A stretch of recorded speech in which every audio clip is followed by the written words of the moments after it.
My first question is for Minister Anna Richardson, the Honorable Minister of Justice. Minister Richardson, on Monday, you informed Parliament that Immigration's Border and Protection Mobile Unit would be returned under the authority of the Immigration Department. Now, although you said you don't know why one of your predecessors transferred the authority of the unit to the police, but when it was done, it was only 2 months after the former immigration chief was arrested on human smuggling charges, and 3 months after the national detective started an investigation that ultimately led to the convictions of multiple immigration officers for human smuggling, abuse of position, and bribery. With this seemingly sudden change, what provisions have you made for the transition of the immigration officers to their new administrative relationships? What are the benefits and drawbacks of this move? What steps have been taken or are being considered that the mistakes of the past are not repeated in the future? The checks and balances, if you will. And for clarity, I'm not trying to paint the immigration department as a barrel of rotting apples. Definitely not. But I'm sure we both can agree that even the slightest bit of corruption in the institutions that uphold justice is not beneficial for the development of Simartin. Thank you for... Good morning, Dimitri. I feel like you've made a statement as opposed to asking a question.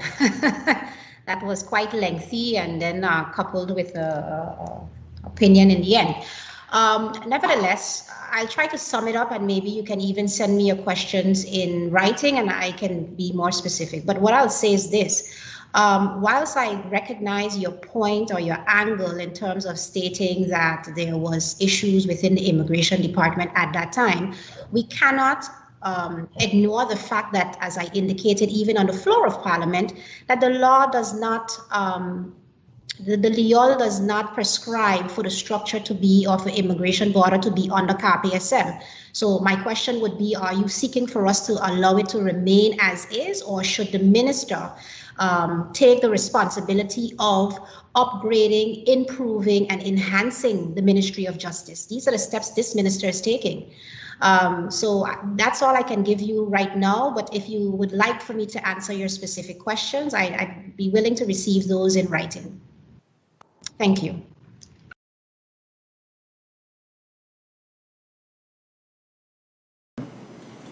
Nothing is more important to us than our health, Mr. President.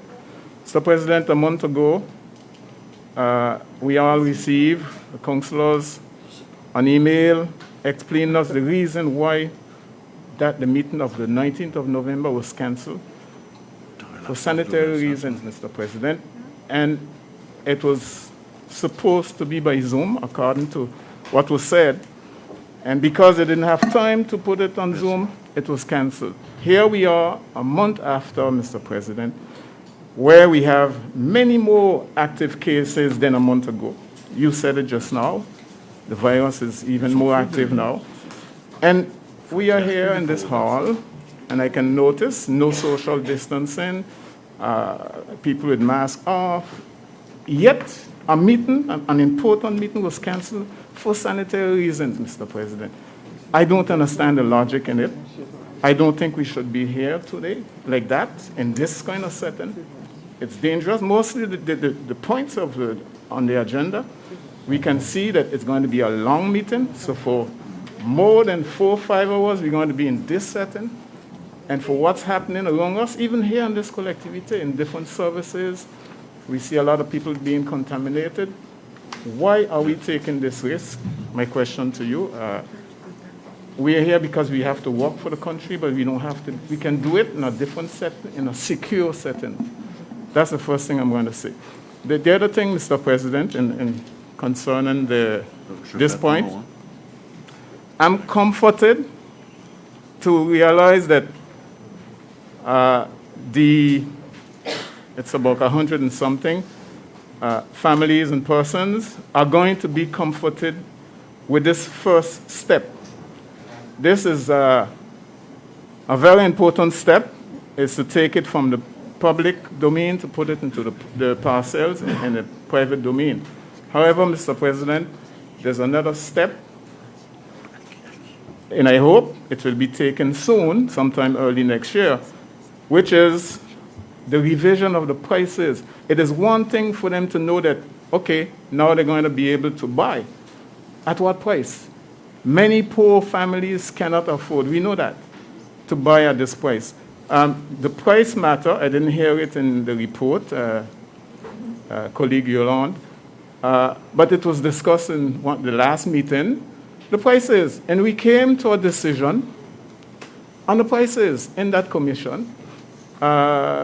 It was said to us by the president of that commission, colleague Patrick Stephen, that from there it would go to the Executive Council for your approval in the Executive Council. My question to you, Mr. President, what is the situation with those prices? Have you all in the Executive Council revised the prices and approve it, or is there a problem? The population needs to know. We presented a deliberation. We have to start by something. I mean, at a given point, are we going to say, okay, things have been done, or are we going to be criticizing just for the fact of criticizing because we are called so said opposition? We put a deliberation. It's not a question of a question. It is a question that you have a commission that give you the explanation not long ago, yesterday, stating that this deliberation is what we promised the population of St. Martin to be able to regularize the situation of the 50 pas géométriques. We have to pass through this stage. And by passing through this stage, we needed to have a transfer of the ownership of the 50 pas géométriques to the collectivity before we do those sales.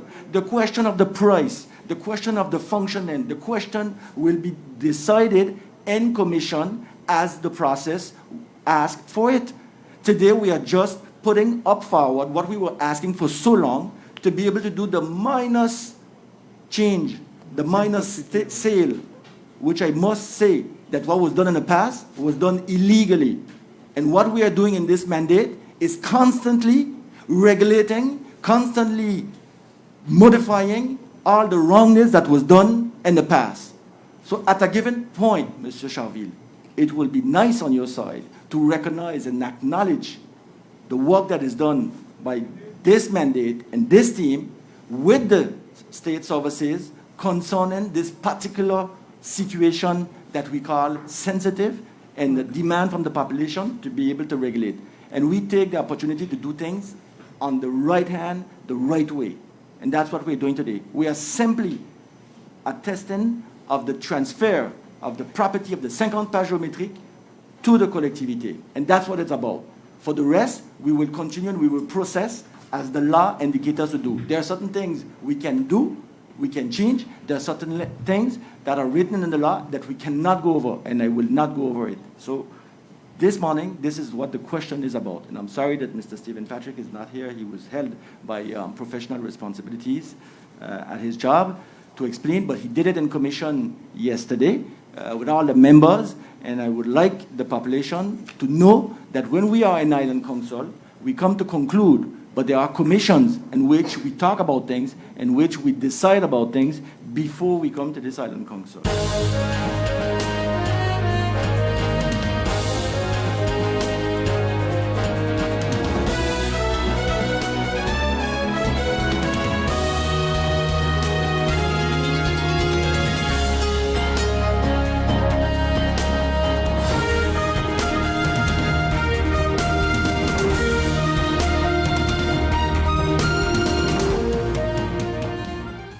GEBE has been faithfully serving the communities of St. Martin, powering your home and our economy. Come rain or shine, our qualified team of professionals are working hard 24 hours a day to provide you and your family with safe, reliable electricity and water.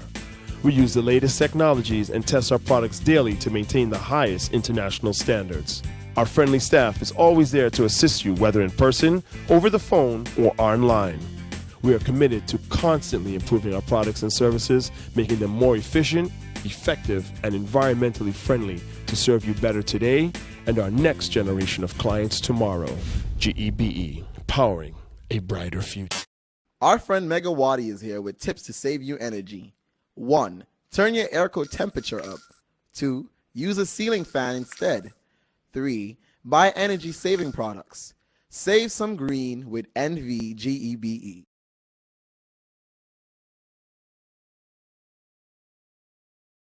So on my point, as far as I'm concerned, it's a step in the right direction. We now have to move speedily to answer to the urgent concerns of the people, because yes, there are those who are questioning when will it happen. After all these years, they have been waiting patiently to obtain a rightful title to their property. So if now the process is seriously engaged, I can do no less than to welcome the procedure. I would add to, in regards to the concern that the colleague raised, yes, President, you knew that there were two public protests asking for the cost of the square meter to be reviewed in a very serious manner, because it's unfortunate, well, underprivileged families who are living in those areas, and it will be interesting at a given moment that we can sit as responsible people in charge of the responsibilities of this country to discuss that concern and therefore look at a reasonable price that will be satisfactory to all concerns. That's my comment on this issue. Thank you, Mr. Mussenson.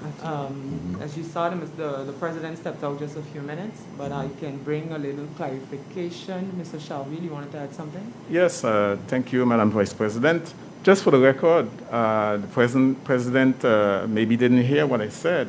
I started out by saying that I'm comforted that the population will be comforted by this deliberation. So I approve it, and I'm for it, and I recognize that it's a first step, I said. So a first important step. So I did take this into consideration, and that we all know that that's what needs to happen. For what I just touched on the price, that we need to do that. It was nothing to say that I'm ignoring the fact that what this deliberation is all about. I approve it. No problem. Well received, but just to bring two clarifications to what Mr. Mussenton was saying, and it comes in line with what you were saying, of course. Our work has been started in the commission, and it will continue, so that is step one. So, of course, the population and ourselves can be comforted in this decision that has been taken, but please be reassured that the prices is something that it is top priority in the commission, which you're also in.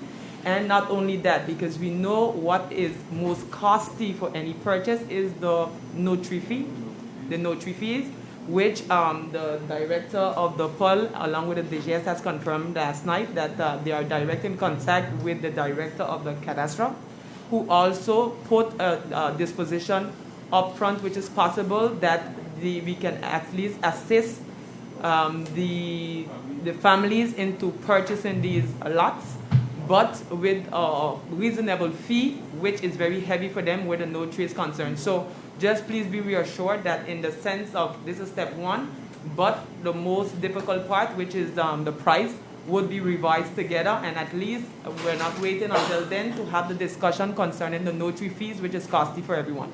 Okay? This dialogue, if this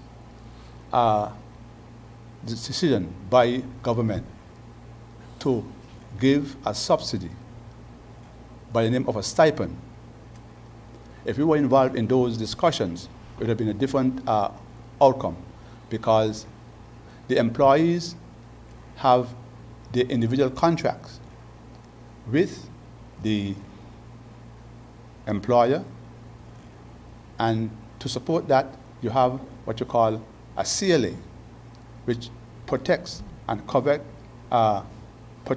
the rights of those employees.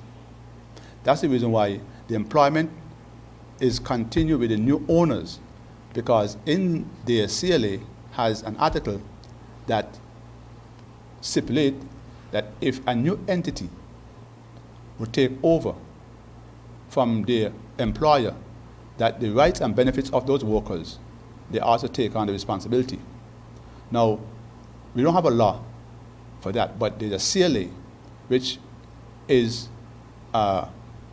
tailored according to international rights of workers that the ILO has put in place, and that should be ratified by our parliament. This law is ratified and is applicable in Holland. So all you have to do is just take that same thing and duplicate it and ratify it here. to make sure that workers' rights are respected. And then decisions that government would take or make with regards like the payroll support, that would have never happened because they would have known that the employer has its responsibility to make sure that the workers' rights are respected. And that is bringing the challenges to the workers now and to the union. And that is why our alternative is to go to court and have the judges make the decision. And so far, they have made the right decision in favor of the workers. So we have cases pending like for Oyster Bay, we have Great Bay, we have Puerto Copacoy, we have Little Switzerland. Because even though we won the court case of first instance, and they also applied to lay off all the workers, since then they have withdrawn that. And so, because they don't want to lose St. Martin. St. Martin is a gold mine for many companies. So they don't want to lose St. Martin. So instead of having their request to terminate the employees go through the court, instead of the labor office, now they have withdrawn everything. So now we are in dialogue. And our attorney is pursuing a court case so that they live up to the first court decision of paying the workers plus reinstate what was taken from them accordingly. Because they also receive payroll support. You know? And that is one thing that baffled us. When the Minister of Labor every week will give you, every day, will give an update on COVID, why don't they give an update on the condition of workers on the island and the companies, especially the companies that receive the support and still cut the employee's salary, which is illegal?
The innovative Banco Matico contactless smart card. Your Banco Matico smart card is now equipped with a contactless feature for payments, so get ready to tap and go. Contactless payments are fast, easy, secure, and accepted worldwide at all Maestro-enabled contactless terminals. Tap for transactions equivalent to or less than 100 NAF, or the US dollar equivalent. You will receive notifications via email anytime you tap. Tap, tap, and pay fast. Fast with WIB. For more information, visit our website at wib-bank.net. Tap and go with your partner in progress.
Our second donation this evening is in the area of sustainable empowerment.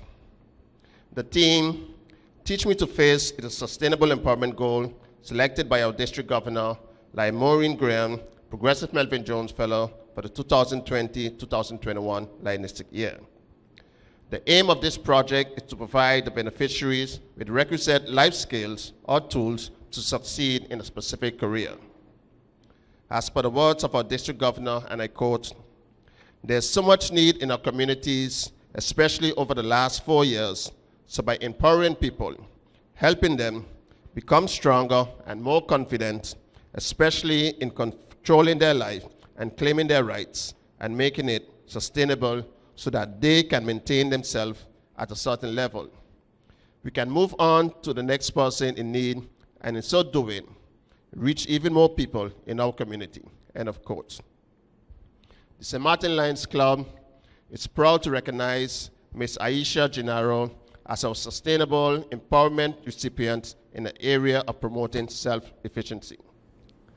Ms. Aisha is a young mother of 2 daughters and aspires to sustain herself and her family by offering her services as a baker caterer.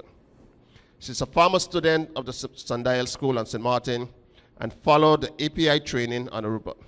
Since last year, Aisha attended the Training Foundation and the Red Cross classes in baking that were provided during the morning hours and at evening. She took culinary, culture, and history classes at NEPA. Presently, she's attending a level 2 baking course and micro entrepreneurship course at NEPA. On behalf of the St. Martin Lions Club, we would like to ask Aisha to come forward.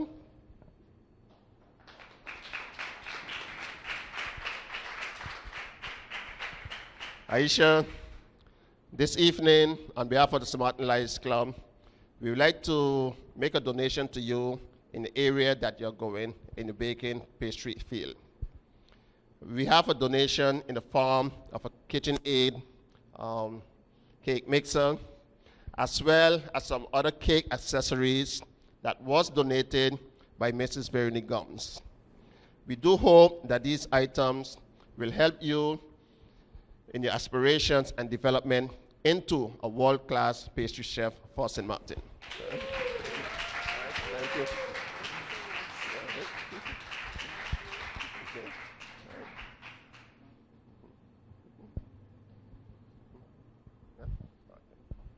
I would like to thank each and every one of you for the generous donation.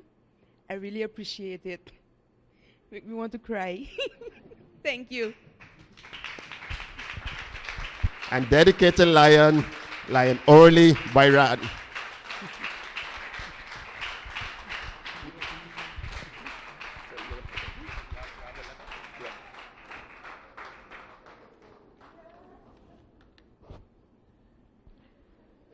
Good evening. Lion Orly. On behalf of Lions Club International Foundation, congratulations on becoming a Melvin Jones Fellow. The Melvin Jones Fellowship.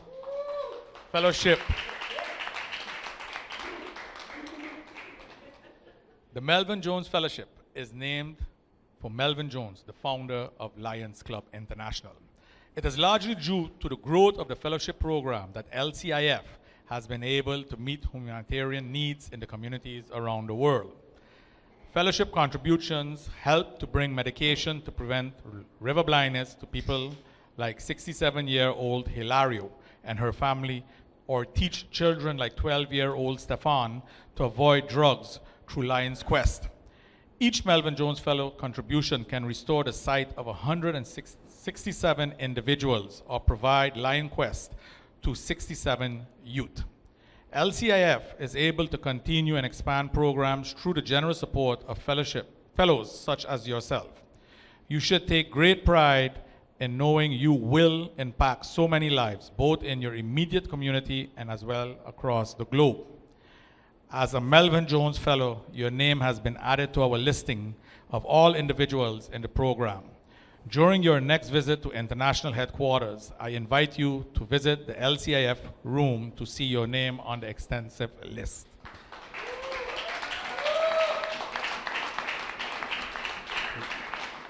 Wear your Melvin Jones Fellowship lapel pin with pride. It represents your dedication to humanitarian service to the highest degree. Thank you for your continued dedication and support to LCIF.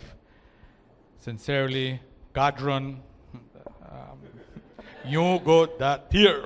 I know I didn't say it correct, but she's the chairperson of the Board of Trustees of LCIF.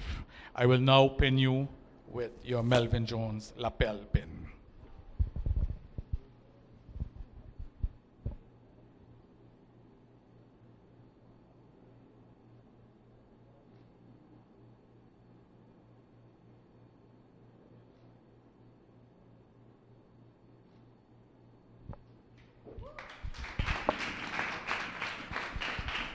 Lion Orley, once again, on behalf of the St. Martin Lions Club and on behalf of the district, I congratulate you and welcome to the Melvin Jones Fellowship Group.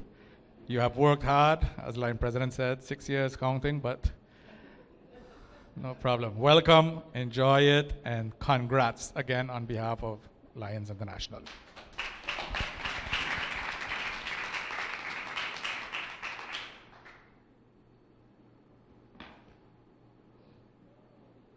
Thank you very much, Lion Claudio and Lion President Alphonse Gums, for this surprise. It's not often that I am speechless, but I am tonight, definitely. Especially as I was the one who kind of shocked some others in the past. So tonight is my turn. Thank you very much. It's an honor for me to get this prestigious that award bestowed on me. I really appreciate it. Thank you very much. And I will continue to do my best and to serve the community of St. Martin and the St. Martin Lions Club. Thank you very much.